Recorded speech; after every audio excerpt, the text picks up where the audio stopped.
नमस्कार। मैं हूं देवू मिश्रा। आप लोग देख रहे हैं नेशनल स्वर।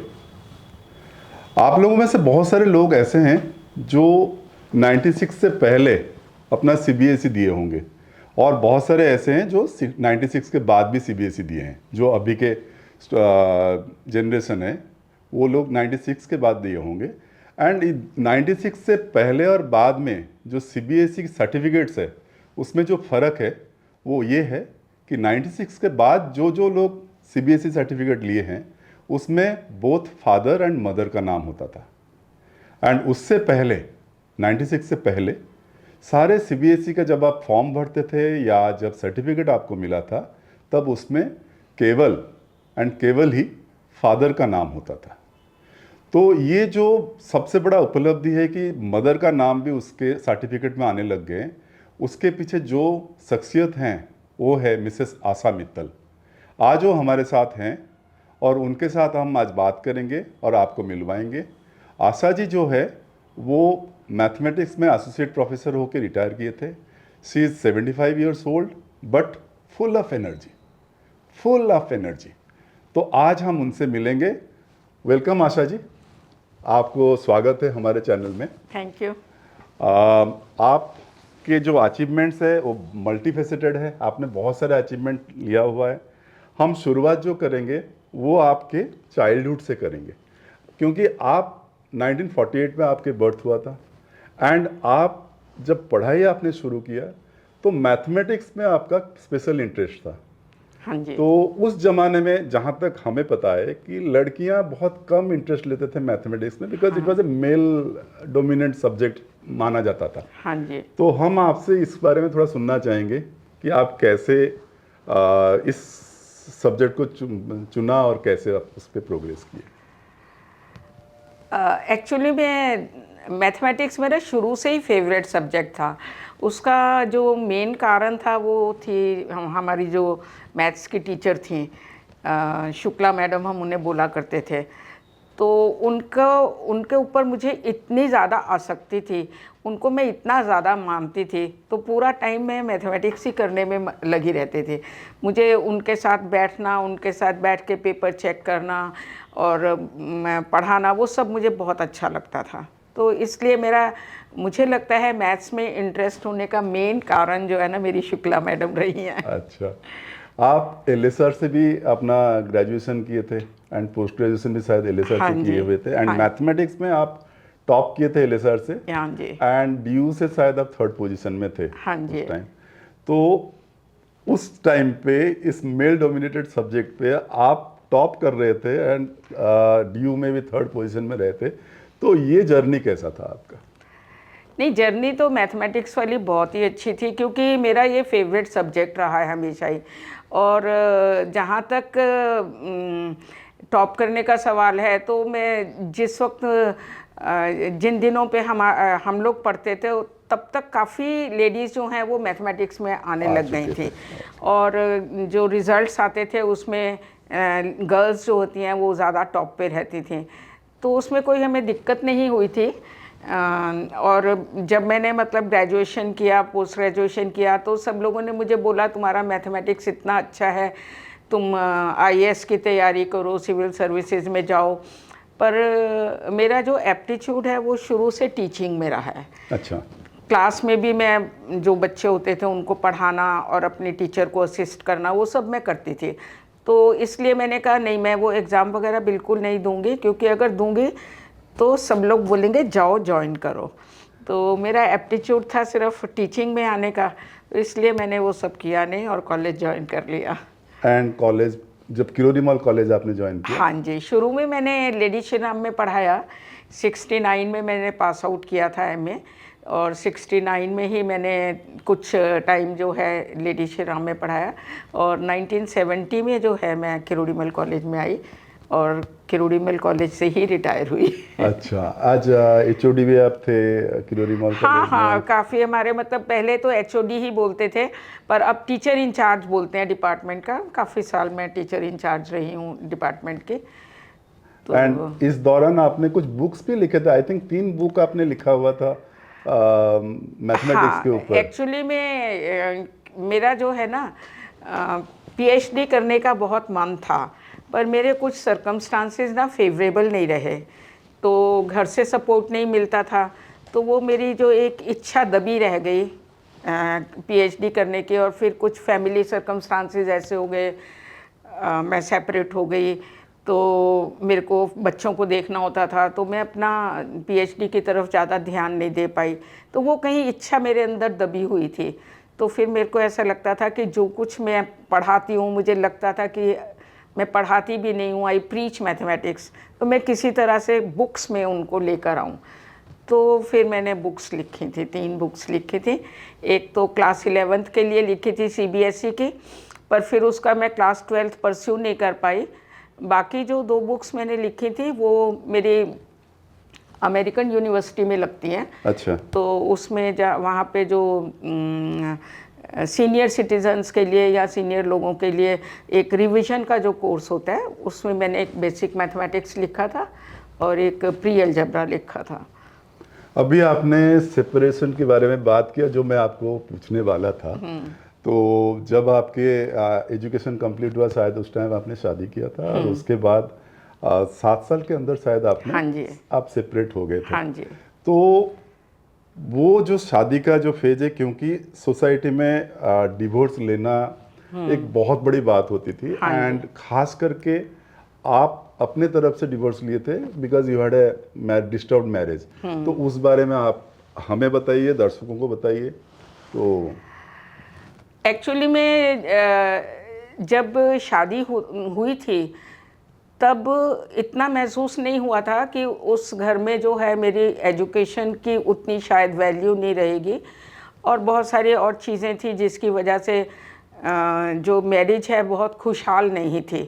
तो ऐसे काफ़ी परेशान भी हो गई थी। 6 साल के अंदर 2 बच्चे हुए, दोनों लड़के हैं मेरे, और लेकिन मैं खुश नहीं रहती थी। मुझे ऐसा लगता था कि मेरी जो ज़िंदगी है बेकार जा रही है। एक आधी बार ऐसा भी मन में आया कि इस ऐसी ज़िंदगी से क्या फ़ायदा है, सुसाइड करने की भी सोची। अच्छा। पर हिम्मत नहीं हुई, मरने से डरती थी। तो फिर एक बार सोचा कि एक ख़राब आदमी के लिए मरने की क्या ज़रूरत है, एक अपनी ज़िंदगी जिए, मेरे बच्चे भी हैं, उनको भी मैं बड़ा कर सकती हूँ।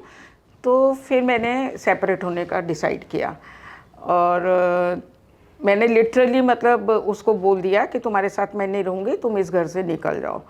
तो फिर मैंने अकेले रहना शुरू किया। डिवोर्स मेरा लेना जो है, मेरा उतना मकसद नहीं था, क्योंकि मैंने तो दूसरी शादी करने का नहीं सोचा था। डिवोर्स के लिए उसी ने अप्लाई किया था, और उसमें डिवोर्स लेने में मेरे को कोई दिक्कत नहीं थी। मुझे खाली बच्चों की कस्टडी चाहिए थी, एक ही कंडीशन थी मेरी, वो मेरे को मिल गई, बच्चों की custody. So I was very happy. अच्छा। नहीं, जनरली लोग जब हमारे सोसाइटी में जब डिवोर्स की बात आती है, तो बहुत सारे औरत हैं, जो लेडीज़ हैं, जो लड़कियां जब शादी करते हैं, तो दे आर वेरी अपने आप को ना रोक लेते हैं कि नहीं, हमें इसी लाइफ में ही जी के ज़िंदगी काट लेना है। सोसाइटी के डर होता है, रिलेटिव्स क्या बोलेंगे क्या नहीं। तो आपने जब ये डिसीजन लिया, this is a very bold decision you took. तो ये ना एक्चुअली काफ़ी बोल्ड डिसीजन था उन दिनों के हिसाब से। 1980 में मैं सेपरेट हुई थी, तब लेडीज़ का सेपरेट होना या डिवोर्स होना जो है एक बड़ी बात मानी जाती थी, और जो भी डिवोर्सी होती थी उनको तलाकशुदा कह के बुलाते थे, बहुत उतना इज्जत से नहीं देखते थे। उसका कारण ये भी था, जो लेडीज़ हैं वो खुद भी बहुत ज़्यादा दबी रहती थी। उनको ऐसा लगता था पता नहीं हमारे साथ क्या अनहोनी हो गई है, तो वो लोग समाज में खुद भी सिर उठा के नहीं रह पाती थी। पर मेरे साथ ऐसा मुझे कोई अनुभव नहीं हुआ। मेरे को सोसाइटी ने बहुत सपोर्ट किया। सोसाइटी जो है उसने मेरे को बहुत इज्जत भी थी। मैं बोल्ड भी थी, मैं बहुत ऑनेस्ट भी रही हूँ हमेशा। तो वो लोग सब देखते थे कि मैं किस तरह से बच्चों को देख रही हूँ, और मैंने कभी किसी के सामने से हाय हाय मेरे साथ ये हो गया या ये इस तरह की कभी कोई बातचीत नहीं की थी। हमेशा ठीक है, ज़िंदगी ऐसे आ रही है, ज़िंदगी ऐसे ज़्यादा अच्छी चलेगी, तो मैंने ज़्यादा अच्छी ज़िंदगी को चुना। स्ट्रगल वाली तो थी, लेकिन बहुत अच्छी ज़िंदगी रही। इससे आशा जी और एक सवाल मेरे मन में आ रहा है हाँ जी। कि सोसाइटी तो आपको एक्सेप्ट कर लिया, आप कह रहे हैं, फिर भी जब आपने डिवोर्स लिया तो आपको कोई दिक्कत नहीं हुआ? सोसाइटी में अनेक तरह से क्वेश्चन आते हैं, तो उसमें कभी कुछ प्रॉब्लम नहीं हुआ आपको? नहीं, ऐसी बात नहीं थी। किसी की प्रॉब्लम्स नहीं आती हैं। देखिए, सिंगल लेडी को हर जगह पे स्ट्रगल करना पड़ता है, असर्ट करना पड़ता है। ऐसे में जैसे कभी किसी गैदरिंग में जाती थी या कुछ है, लोगों का सबसे पहला सवाल होता है कि आपके हस्बैंड क्या करते हैं। जो खासकर ओल्ड लेडीज़ होती हैं सोसाइटी की, इसे गैदरिंग में रिलेटिव्स भी आते हैं, ओल्ड लोग भी होते हैं, तो पूछती थी कि अच्छा आपके हस्बैंड क्या करते हैं। तो उनको अगर बोलो कि नहीं मेरे हस्बैंड नहीं है, मैं अकेले हूँ, तो बोलते थे अरे मजाक कर रहे हो, बिंदी भी लगाती हो, लिपस्टिक भी लगाती हो, और ऊपर से कह रही हो कि हस्बैंड नहीं है। तो मैंने कहा बिंदी और लिपस्टिक तो मैं हस्बैंड के लिए नहीं लगाती हूँ, बिंदी और लिपस्टिक तो मैं शादी से पहले भी लगाती थी, और बिंदी लिपस्टिक लगाने से मैं अच्छी लगती हूँ इसलिए लगाती हूँ, इसका शादी से कुछ लेना देना नहीं है। इस तरह की चीज़ें बहुत असर्ट करनी पड़ती हैं।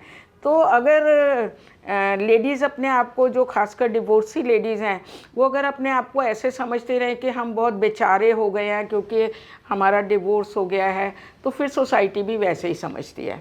अगर आप बिल्कुल डिग्निफाइड तरीके से, ठीक है आपने डिवोर्स लिया है पर आप अच्छी ज़िंदगी जी रही हैं, तो आपको बिंदी लिपस्टिक लगाने से कौन रोकता है? कोई भी नहीं रोकता है। वो तो मेरी पर्सनैलिटी का एक पार्ट है। बच्चे उस टाइम छोटे होंगे, हाँ, और बच्चे जब छोटे बच्चे थे। बड़े हुए तो वो लोग कैसे कोप किए? जब वो स्कूल में होंगे तब उन्होंने कैसे कोप किए? आप, क्योंकि आप तो पॉजिटिव हैं। जब मैं अलग हुई थी ना, तो उस वक्त मेरा बड़ा बेटा 5.5 साल का था और छोटा बेटा 1.5 साल का था। तो छोटे बेटे को तो शायद उतना याद वाद भी नहीं होगा, पर बड़ा बेटा तो अटैच्ड भी था, ऐसी बात नहीं है। लेकिन उन लोगों ने जैसे मैं बहुत नेचुरल तरीके से लाइफ को एक्सेप्ट करती थी, मेरे बच्चों ने भी मुझे देख देख के वैसे ही सीखा। मेरे बच्चों को कभी ऐसा नहीं लगा कि हमारे घर में किसी एक मेल मेंबर की कमी है, क्योंकि मैंने ऐसा कभी नहीं कुछ कहा कि देखो तुम्हारे पापा होते तो ये कर लेते, मैं ये नहीं कर सकती हूँ। तो मैं सारा उनका मदर का रोल और फादर का रोल बहुत अच्छे से मैं निभाती रही, और उन लोगों ने भी मेरे से कभी कोई एम्बैरेसिंग क्वेश्चन नहीं किया। एक आधी बार ऐसे बात हुई कि भाई हम लोग क्यों साथ नहीं रहते हैं, तो मैंने उनको बोला कि देखो अभी मैं अगर तुम्हें कुछ बताऊंगी तो तुम्हें समझ नहीं आएगा, जब बड़े हो जाओगे तुम्हें अपने आप समझ में आ जाएगा कि मॉम अलग क्यों हुई थी। तो उसके बाद उन्होंने मुझे कभी भी कुछ तो उन्होंने नहीं बहुत पूछा। अच्छे से बहुत आपके अच्छे से, साथ सपोर्ट देके आपके साथ चले थे। हाँ, बहुत सपोर्ट करते थे, और मुझे सोसाइटी बहुत सपोर्ट करती थी। मुझे सोसाइटी ने कभी ऐसा शो नहीं किया कि मैं सिंगल लेडी हूँ और सिंगल मदर हूँ बच्चों की। मेरे बच्चों को भी इतना प्यार करते थे। मेरा सारा सोशल सर्कल जो है ना, वो सब फैमिली वाले हैं, जॉइंट फैमिली में भी रहते हैं। सब जगह पे मुझे बहुत इज्जत मिलती है। ओके, अब हम आते हैं आपके जो क्रूसेड था उसके ऊपर बात करने के लिए, जो सीबीएसई में आपने अच्छा। जो परसिस्टेंट एक एफर्ट डाल के आपने मदर को उनका राइटफुल जगह दिलाया था। Be single mother, be all mothers, Yeah. They got the rightful place. या तो उसके बारे में थोड़ा हमें सुनना है डिटेल में, ये कैसे हुआ, क्यों हुआ और कैसे। वो भी ना एक लंबी कहानी है। एक्चुअली में क्या है कि हमारे सोसाइटी में मदर के नाम को उतना महत्व नहीं दिया जाता। बिल्कुल। तो जितने भी सर्टिफिकेट्स होते हैं या फॉर्म्स भरते हैं कहीं पे भी, सब जगह पे उसमें लिखा होता है फादर्स नेम, और आपको फादर का नाम लिखना होता है, और कहीं पे भी मदर के नाम का जिक्र नहीं होता। तो ये सबसे पहले जो है हमारे नोटिस में आया कि मुझे जो है सीबीएसई वालों ने एज ए मदर रिकग्नाइज़ नहीं किया हुआ था, एज ए फादर रिकग्नाइज़ किया हुआ था, क्योंकि मेरा नाम उन्होंने फादर्स नेम की जगह पे श्री आशा मित्तल लिखा था। मेरा जो बड़ा बेटा है वो जब उसने 12th किया तो वो HBTI कानपुर में काउंसलिंग के लिए गया था। तो वहाँ पे उनकी जो उसके काउंसलिंग कर रहे थे, उन प्रोफेसर ने कहा, जब क्योंकि पर्सनल लेवल की सारी बात करते हैं तो अच्छा पूछा सिंगल मदर हैं और फादर नहीं हैं, इस तरह की सारी बात करके तो उन्होंने कहा कि पर तुम्हारा सर्टिफिकेट में जो है ना, तुम्हारी देखो मदर का नाम लिखा है श्री आशा मित्तल, सो वो तुम्हारे फादर के नाम की जगह है, इसको आप ठीक कराइए। तो ये बात उन्होंने नोटिस करी। इट वाज इन 1992 और 90 में उसने वो किया था, 10th का एग्ज़ाम दिया था, तब भी हमने नोटिस नहीं किया था। फिर जब वो आया तो हमने देखा 10th के सर्टिफिकेट में भी मेरा नाम फादर के नाम की जगह पे लिखा हुआ था और 12th के सर्टिफिकेट में भी। तो फिर जब पूछा तो उसमें क्या था कि जब फॉर्म भरा था उसने CBSE के एग्ज़ाम के लिए, तो जहाँ फादर्स नेम लिखा था तो वो फादर काट के ऊपर मदर लिख देते हैं दोनों बच्चे और मदर का नाम भरते हैं, लेकिन CBSE ने मदर का नाम इग्नोर करके उसको फादर के नाम की तरह एक्सेप्ट किया। फिर मैंने CBSE से बात करी, इसके सर्टिफिकेट्स को वापस भी भेजा, पर वो जब नए सर्टिफिकेट्स आए उसमें भी सेम प्रॉब्लम थी। फिर ये प्रॉब्लम आई जब मेरा छोटा बेटा है, उसने जब 10th का फॉर्म भरना था, तो वो यहाँ पे रोज़री स्कूल में पढ़ता था दिल्ली में, रोज़री स्कूल क्रिश्चियन स्कूल है। एंड जब उनके फॉर्म भरे जा रहे थे तो I was in Bangalore eight that time, मेरी सिस्टर की डेथ हुई थी, मैं वहाँ पे गई थी। तो उन्होंने इसका फॉर्म रोक लिया क्योंकि इसने भी ऐसे ही करा, फादर काट के मदर लिखा और उसमें मेरा नाम भर दिया। तो प्रिंसिपल ने ऑब्जेक्शन किया। प्रिंसिपल ने बोला कि ये तुम्हारा फॉर्म ऐसे नहीं जाएगा, तुम्हें फादर का नाम ही भरना पड़ेगा। तो उसका फॉर्म रोक लिया। तब उसने मुझे फ़ोन किया। सो आई रश्ड अप टू दिल्ली, फिर आई मेट द प्रिंसिपल और मैंने बोला जब बच्चे कहीं लिखते ही नहीं है फादर का नाम, आप कहीं पे भी देख लीजिए, तो आप यहाँ पे क्यों लिखवाना चाहते हैं, वो मदर का ही नाम लिखते हैं। तो उन्होंने कहा नहीं, हमारे फॉर्म में कोई प्रोविज़न नहीं है मदर का नाम, तो इसलिए हमें फादर का नाम चाहिए, उसके बगैर हम फॉर्म नहीं भेजेंगे। तो मुझे उनको रिटर्न में ये देना पड़ा कि इसकी सारी रिस्पॉन्सिबिलिटी मैं अपने ऊपर लेती हूँ, अगर इसको एग्ज़ाम में नहीं बैठने देंगे मैं ज़िम्मेदार होंगी, अगर इसका रोल नंबर नहीं आएगा मैं ज़िम्मेदार होंगी, आप इस फॉर्म को ऐसे ही जाने दीजिए। मेरे बड़े बेटे ने भी भेजा था, उसका भी हुआ है, ऐसी बात नहीं है। तो फिर उन्होंने ऐसे भेजा, फिर वो सेम चीज़ फिर हुई। अच्छा। उसका जब सर्टिफिकेट आया उसमें मेरा नाम फादर्स नेम लिखा हुआ था। तो then I actually started corresponding with CBSE, ministry को भी अप्रोच किया कि ऐसा क्यों है, जो सिंगल मदर्स हैं उन लोगों के लिए कितनी प्रॉब्लम है। जो तो कपल्स रहते हैं उन लेडीज़ को कोई ऑब्जेक्शन नहीं होती है कि उनका नाम नहीं आ रहा है तो कोई बात नहीं है, उनको लगता है हस्बैंड का नाम आया है सबसे बड़ी बात है। पर प्रॉब्लम वहाँ पे आती है जहाँ पे सिंगल मदर है और हस्बैंड का नाम नहीं लिखा जाता। तो तब मैंने जब फाइट करना शुरू किया तो मेरे को मालूम है, मेरी जो बहुत अच्छी फ्रेंड्स भी हैं उन्होंने मुझे डिस्करेज तो नहीं किया, पर मन से वो उतना सपोर्ट भी नहीं करते थे। उनको लगता था ठीक है हमारे हस्बैंड का नाम लिखा है, उसमें क्या फ़र्क पड़ता है, हमें कोई फ़र्क नहीं पड़ता। लेकिन फिर इस जंग के बाद 1996 में CBSE ने एक डिसीजन लिया, उसने सारे अपने फॉर्म्स के फॉर्मेट बदले, सारे सर्टिफिकेट्स के फॉर्मेट बदले, उनमें मदर्स का नाम इंक्लूड किया and they made mother's name compulsory. अच्छा। और फादर का नाम उन्होंने ऑप्शनल रखा कि अगर बच्चा नहीं लिखना चाहता तो कोई बात नहीं। और तब जब मेरी फ्रेंड्स के बच्चों के सर्टिफिकेट्स आए, everybody approached me, everybody congratulated me कि आज आपकी वजह से जो है हमारे बच्चों के सर्टिफिकेट में हमारा नाम है। जैसे मेरे सर्टिफिकेट में मेरी माँ का नाम नहीं था, उनके सर्टिफिकेट्स में उनकी मदर का नाम नहीं था, पर तब मुझे इतना रिकग्निशन उन्होंने दिया। So this is how it all happened. या अभी इसमें आपके दोनों बच्चों का भी बहुत सपोर्ट रहा होगा। या and both of them are very accomplished. मैं चाहूँगा कि आप उनके बारे में भी थोड़ा बताइए कि because single parenting and making them reach at what ever position they have reached, वो आपके मुँह से मुझे सुनना है। बच्चे तो मेरे ना बहुत ही सपोर्टिव थे। सबसे बड़ी बात है कि मेरे बच्चों ने मुझे कोई एम्बैरेसिंग क्वेश्चन कभी नहीं किया था, क्योंकि वो उनको मेरी लाइफ के पैटर्न से ऐसा लगता ही नहीं था कि हमारे घर में कुछ कमी है।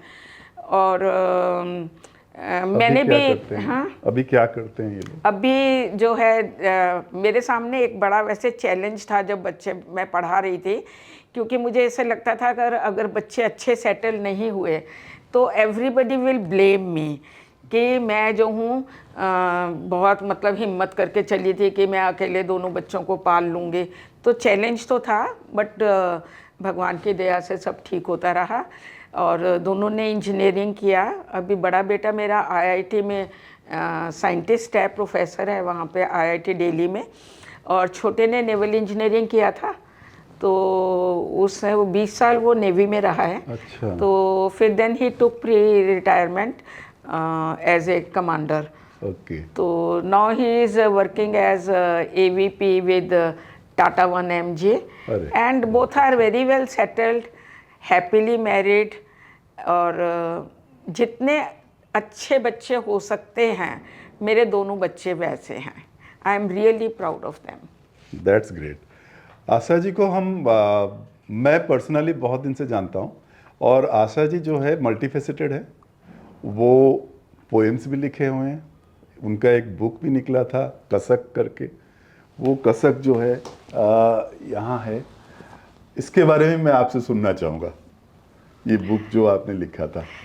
ये ना एक्चुअली जब मैंने कसक लिखने की सोची, I was at that time 70 years old. तो एक दिन एक्चुअली मैं अपने डॉक्यूमेंट्स वगैरह सब देख रही थी, तो उसमें मेरी एक पुरानी डायरी निकल आई।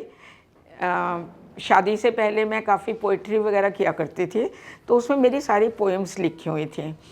फिर उसके बाद मैंने देखा कि वो मेरा फोल्डर निकला जिसके अंदर मेरी सारी ये जो ऑफिशियल कम्युनिकेशन था विद सीबीएसई, जितनी प्रेस कवरेज थी उस सब की कटिंग्स वगैरह रखी हुई थी। तब मेरे को ऐसे लगा कि जब मैं नहीं रहूँगी और मेरे बच्चे जब ये मेरा सारा सामान देखेंगे तो उनको बहुत ख़राब लगेगा, समझ में नहीं आएगा कि इस सामान का वो क्या करें। डिस्ट्रॉय भी नहीं कर पाएंगे, और 2 बच्चे हैं, रखेगा कौन, क्या करेगा। तो मैं काफ़ी इमोशनल हो गई थी उस बारे में। तो फिर मैंने सोचा कि अच्छा मैं एक काम करती हूँ, let me compile everything in the form of a book. तब मैंने कसक लिखने की सोची। इसमें मेरी जो हैं अच्छी जितनी भी पोएम्स थी, पोएम्स तो बहुत लिखी हुई थी, पर जो भी मुझे लगा कि हाँ ये पोएम्स मेरी प्रिजर्व होनी चाहिए, वो मैंने पोएम्स ली सारी मैंने अपनी छोटी सी ऑटोबायोग्राफी लिखी, सारी प्रेस कवरेज सारा कुछ लेके मैंने इस बुक में कंपाइल कर दिया। और दोनों बच्चों को बोला ये बुक संभाल के रख लेना, ये बहुत छोटी बुक है, तुम्हारे घर में ज़्यादा जगह नहीं लेगी, और मेरे सारे डॉक्यूमेंट्स जो है पेपर्स हैं तुम डिस्ट्रॉय कर देना, और ये तुम्हारी माँ का सारा अचीवमेंट इसके अंदर है। आशा जी जो है वो ड्रम भी बजाते थे। हमने जब एक ड्रम सर्कल बनाया था तो उसमें भी वो पार्टिसिपेट करते थे, ड्रमिंग करते थे, मतलब जेम्बे बजाते थे। उन्होंने कथक भी सीखा है। उन्होंने बीइंग ए मैथमेटिक्स प्रोफेसर, जो थोड़ा सा लोग कहते हैं थोड़ा सा खड़ूस होते हैं, मतलब मैथमेटिक्स को लेके ये सोचा जाता है, बट वही मैथमेटिक्स प्रोफेसर पोम भी लिखते हैं, कथक भी सीखे हुए हैं, एंड ड्रमिंग भी हमारे साथ किए हैं, वो भी 70+ एज पे किए थे। इतने ऊर्जा आप लाते कहाँ से? नहीं, ऊर्जा की बात आपने एक बात जो कही कि मैथमेटिक्स के लोगों को खड़ूस समझते हैं, मैं आपको अपना एक्सपीरियंस बताऊं। जब मैंने 1970 में किरोड़ीमल कॉलेज में ज्वाइन किया, तो हमारे वहाँ पे एक बहुत पुरानी लेडी टीचर हुआ करती थी, मिस पावा। उनको याद करना मुझे बहुत अच्छा लग रहा है, पर वो जब से कॉलेज बना था ना, वो तब से उस कॉलेज में थी और पाकिस्तान से आके यहाँ पे सेटल हुई थी। अदरवाइज़ ज़्यादातर हमारा जो कॉलेज है वो मेल कॉलेज था, लेडी टीचर्स उसमें नहीं थी। मैं सीनियर मोस्ट लेडी टीचर मानी जाती हूँ वहाँ पे। तो हमारे जो इंग्लिश डिपार्टमेंट के लोग थे वो कहते थे तुम कहाँ इन खड़ूस लोगों में फंस गई हो, कहीं से भी इंग्लिश में एमए कर लो, इंग्लिश डिपार्टमेंट में आ जाओ। उन लोगों को सचमुच ही लगता था कि मैं मैथमेटिक्स में फिट नहीं बैठती हूँ। अच्छा। और रही ऊर्जा की बात, ऊर्जा तो ऐसे आती है कि जब आप ज़िंदगी में पॉजिटिविटी रखते हैं, अगर आप ज़िंदगी को ऐसे एक्सेप्ट करें जैसे ज़िंदगी आपके सामने आ रही है, बहुत ज़्यादा ग्रज नहीं करें, तब आपके अंदर ऊर्जा आ ही जाती है। तो आप ज़िंदगी जीना सीखते हैं तो आपका सब। मैंने रिटायरमेंट के बाद जो जो मेरी इच्छाएं थी मैंने सारी पूरी करी। मैंने डांस किया, मैंने ड्रमिंग करी, मैंने आश्रम में जाके पढ़ाया, बहुत कुछ किया। अब आजकल मैं ज़रा अपनी 2 बहनों की सेवा करने में लगी हुई हूँ। अदरवाइज़ रिटायरमेंट के बाद की लाइफ मेरी बहुत ही अच्छी रही है। जितनी स्ट्रगल वाली उससे पहले थी, उतनी ही आराम वाली लाइफ मेरी अब है। एक इंटरेस्टिंग ऑब्जर्वेशन मेरा और भी है कि आपके दोनों बेटे बहुत ही अकम्प्लिश्ड हैं एंड अपने फैमिली में रहते हैं, बट हाँ जी। आपको जब मैंने यह देखा कि आप इंडिपेंडेंटली यहाँ रह रहे हैं एंड अपने लाइफ इंडिपेंडेंटली यहाँ जी रहे हैं, इसके पीछे आपका क्या है? मतलब हाँ, ये सवाल ना मेरे से बहुत लोग करते हैं। मेरे को समझ में नहीं आता कि लोगों को सबसे पहला सवाल होता है आपके हस्बैंड क्या करते हैं, फिर दूसरा सवाल होता है कि आप बच्चों के साथ क्यों नहीं रह रहे हैं। बिल्कुल। तो बच्चों के साथ नहीं रहने का ना मेरा एक अपना डिसीजन है। बच्चे चाहते हैं कि मैं उनके साथ जाके रहूं, लेकिन मैं पूरी लाइफ इंडिपेंडेंट रही हूँ, इंडिपेंडेंट डिसीजंस लेती रही हूँ। मेरा अपना सोशल सर्कल है, मेरा कॉलेज का सर्कल है, जहाँ मैं रहती हूँ वहाँ पे मेरा सर्कल है। तो मैं हेल्थ वाइज अभी मैं बिल्कुल अपने आप को फिट महसूस करती हूँ। तो मुझे लगता है बच्चे अपनी ज़िंदगी जिएं आराम से, जैसी बनाना चाहते हैं। मैं रहूँगी तो कभी इंटरफेयर करूँगी या कुछ करूँगी, इससे अच्छा इंडिपेंडेंट रहूँ। और यहाँ पे सबसे जो बड़ी बात है, मेरी अपनी आइडेंटिटी है। बिल्कुल। यहाँ पे मेरे को जो लोग भी एड्रेस करते हैं ना, या तो आशा आंटी कहते हैं या आशा जी कहते हैं। और मैं अगर अपने बच्चों के घर जाके रहूँ ना, देखिए वो तो मुझे मॉम कहेंगे, और उनके घर जितने विजिटर्स होंगे वो सब मुझे आंटी कहेंगे। मेरी ना अपनी आइडेंटिटी नहीं रहेगी। सो इसे मुझे लगता है कि अपनी आइडेंटिटी भी रखूं, और फिर मेरी डॉटर इन लॉज भी खुश रहें। जब मेरे को ज़रूरत पड़ेगी वो मेरी खूब सेवा करेंगे, मुझे मालूम है। So they are happy, I am also happy. और वो लोग चिंता भी नहीं करते हैं, उनको पता है मॉम हमारी ब्रेव है, संभाल लेंगी अपने आप को। बिल्कुल बिल्कुल, कितने अच्छे सोच है ये, बहुत अच्छा सोच है। अब मैं आपसे फाइनली ये कहूँगा कि आप तो पॉजिटिविटी के एक बिल्कुल सिंबल है हमारे सामने, in source of inspiration for lot of people. आपका क्या मैसेज रहेगा सोसाइटी को, जो आज की यूथ हैं उनको क्या आपका मैसेज रहेगा कि how they should deal with the pressure of studying, pressure of handling marital life and all? मेरा जो है मेन मैसेज तो रहेगा उन लेडीज़ के लिए जो एब्यूज़िव लाइफ में रह रही हैं, और वो बिल्कुल जो है हिम्मत नहीं कर पाती हैं कि हम अपनी ज़िंदगी को ठीक करें। मैं ये नहीं कह रही हूँ कि सब लोग जो हैं अपना वो घर छोड़ के अलग हो जाएं, लेकिन अगर ऐसी सिचुएशन आती है तो उनको डरना नहीं चाहिए। सोसाइटी जो है कभी लेट डाउन नहीं करती है। आप अपने आप को जैसे प्रेजेंट करेंगे, सोसाइटी आपको वैसे ही एक्सेप्ट करती है। मुझे सोसाइटी ने बहुत सपोर्ट किया है पूरी ज़िंदगी में। आपको जो है ज़िंदगी जिस तरह से आपके सामने आए वैसे जिए, लेकिन एब्यूसिव लाइफ नहीं जिए। एब्यूसिव लाइफ इसका कोई फ़ायदा नहीं है। बच्चे भी जो हैं उसी माहौल में, ख़राब माहौल में पलते हैं। आप उनको अच्छी ज़िंदगी दीजिए, साथ रह के दे सकते हैं साथ रह के दीजिए, अकेले दे सकते हैं अकेले दीजिए, पर आपको उनको अच्छे सिटीजन्स बनाने के लिए खुशहाल ज़िंदगी देना बहुत ज़रूरी है। Thank you so much Asha ji, बात करके बहुत अच्छा लगा। Thank you. आपको ये वीडियो कैसा लगा ये प्लीज़ अपने कमेंट बॉक्स में बताइए, और आगे भी इस तरह से इंटरव्यू देखने के लिए देखते रहिए हमारे चैनल नेशनल स्वर। Thank you. Thank you.